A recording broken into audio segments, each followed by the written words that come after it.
Ndabashuhuje aho muherereye mu duce tugiye dutandukanye tw'igihugu cyacu cy'u Rwanda ndetse no hanze yacyo.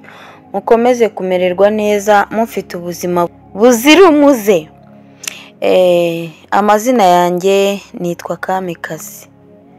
Uyu munsi umutima wanjye uracyafite ibikomere bitazigera bikira. Ndacyibuka ibyishimo twari dufite, inzozi twari dusangiye n'uburyo byose byahindutse ishyano ryagwiriye imiryango yacu twembi. Ubwo nari muri kaminuza naje kumenyana na Ngabo, twahuye nk'abanyeshuri basangiye amasomo amwe, tuba inshuti zisanzwe, ariko nyuma y'ubucuti bwacu buza kuvamo urukundo. Yarankundaga nanjye nkumva atabaye uwo tuzasangira iminsi myiza y'urukundo nta wundi nazakenera. Yakundaga kumbwira ngo nintabana nawe ngo umubere umugore tugire umuryango, mama wanjye azahebe kugira abuzukuru bamvuyeho. Inshuti zacu zakundaga kutubwira ko dusa, twe tukabifata nka bimwe bajya bavuga ngo iyo abantu babanye igihe kinini bigera aho bagasa, nyamara sinkamenye ko ibyo bavuga bisa n'ukuri.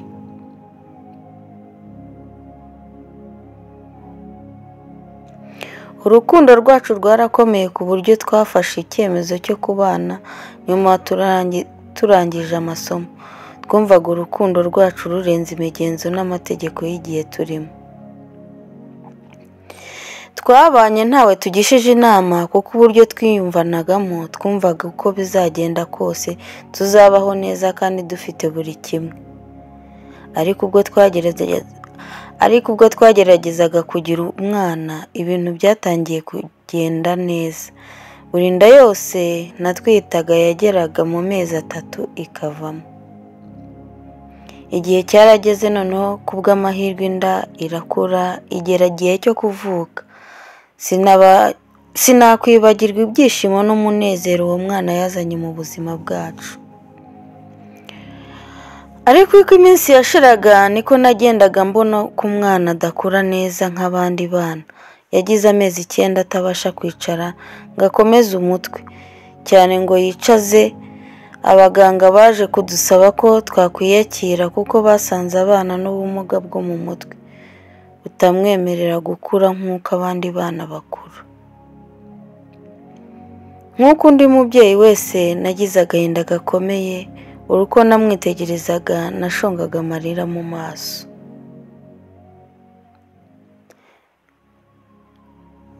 Nyuma y'igihe twapanze kwicaza ababyeyi bacu bwa mbere bagahura bakamenyana, tukagira n'ibyo dukosora mu bijyanye n'uburyo twari tubanye butanyuze mu muco.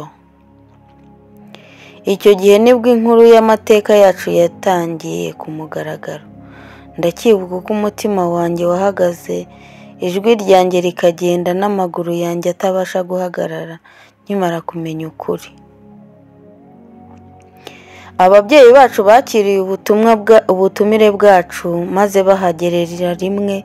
Mama agikubita amaso databukwe yarikanze cyane, maze mbona databukwe akuruye mama akaboko bajya kuganirira ku ruhande. Abandi nabahaye karibu, nuko ubwo twari twicaye twagiye tubona bombi bagarutse, ubona bahindutse cyane ku maso. Mama we yari arimo anarira. Nayo bibaye nuko databukwe afata ijambo yavuze niryo ryabaye inkota yatwishe twembi, njyewe n'umugabo wanjye. Yagize ati, mbere ya byose njyewe mureke mbasaba imbabazi, ndabizi ntabwo zikwiye, yewe n'ibyo ngiye kuvuga bivuze naratinze kuko ishyano ryamaze kuba. Ntabwo mwari mubizi, ariko burya ntabwo umugore n'umugabo ahubwo muri abavandimwe. Ngabo yo yari umuntu ugira umutima woroshye cyane, we kubyakira byaramunaniye ahita yitura hasi. Uwo munsi niko warangiye. Uwo nitaga amabukwe yahagaze amera nk'igiti, nta jambo na rimwe yigeze avuga. Yinjiye muri ambulance ajyana n'umuhungu we kwa muganga, Mama sinashakaga no guhuza amaso nawe, yahise ataha n'abandi bagenda uko. Nasigaye aho ndira numva ndi kurota. Nabaye mu nzu mbura imbaraga zo gusura Ngabo, nawe aba mu bitaro. Igihe kigeze bamusezereye nawe yanga kugaruka, ahubwo ajya kwibana. Ubuzima bwakurikiyeho bwose kugeza n'uyu munsi ntabwo mbasha gusohoka ngo ndebane n'abantu. Nyuma y'iminsi Ngabo bamusanze mu nzu yiyahuye. Mbabwiza ukuri nta nubwo nigeze njya kumushyingura, nari nabaye nk'umusazi. Umwana byageze aho mama aza kumutwara. Yaranyinginze ngo tujyane kubana, ndamutsembera. Sinaryaga, sinavugaga, uretse kuryama mu buriri gusa nk'igiti. Amakuru naje kumenya ni uko ubwo mama yakoraga iwabo kwa Ngabo aribwo se yamuteye inda, nuko mama bibwiye se bimugora kubyumva, yategetse ko bakuramo iyo nda. Nuko mama arabyanga, ahubwo aratoroka ava mu rugo. Yaje kubyara andera wenyine. Bakunzi bacu rero, inkuru mbarankuru yacu irangiriye ahangaha. Bishaka kuvuga ko ibanga mama w'uyu mukobwa yamuhishe ryabaye icumu ryamutikuye mu mutima, ku buryo kugira ngo rivemo ryarawushwanyaguje rimusiga ameze nk'uwapfuye. Kwa kundi umuntu aba bavuga ngo yapfuye ahagaze.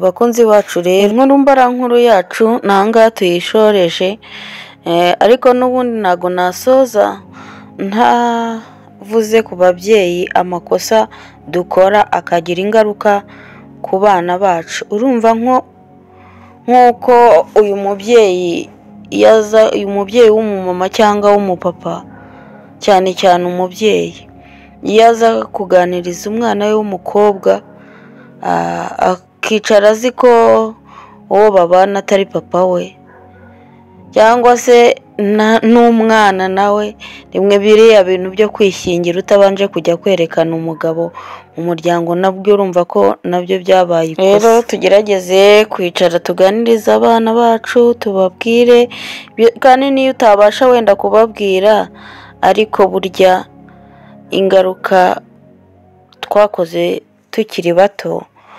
zica ubuzima bw'abana bacu tubyara. Rero ndabakunda cyane. Ciao ciao.